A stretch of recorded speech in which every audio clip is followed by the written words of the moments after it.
Girdin güller derim, her teline bir gül hörüm.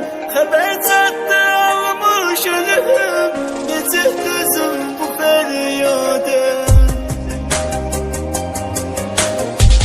El uzattım kızıl güle, vermemiş hiçbir tekile. Diken kalbe battı ele, arzularım gitti bade. Kara bəxtimi yazdı, çəkdiklərim sanki yazdı. Həyat mənə soyuq bozdu, nələr gördüm bu dünyada.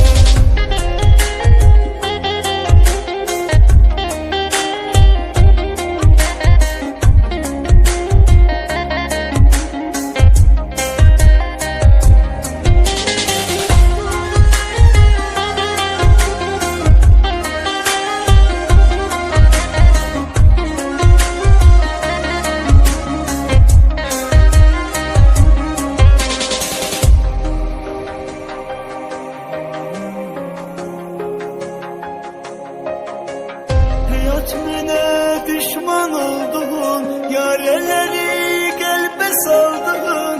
Niyə onu məndən aldın, nə gördün ki bu sevdadır.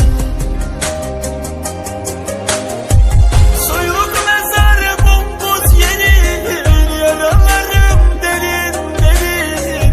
Qismətimdir bu tür yəqin, tənhayam yox çatan dade.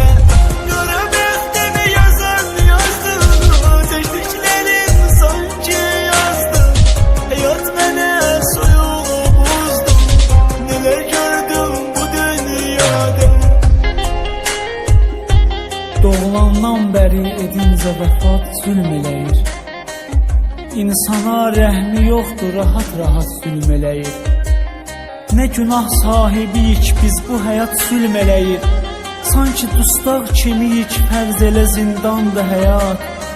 Sənə bel bağlayan insan elə peşmandır həyat.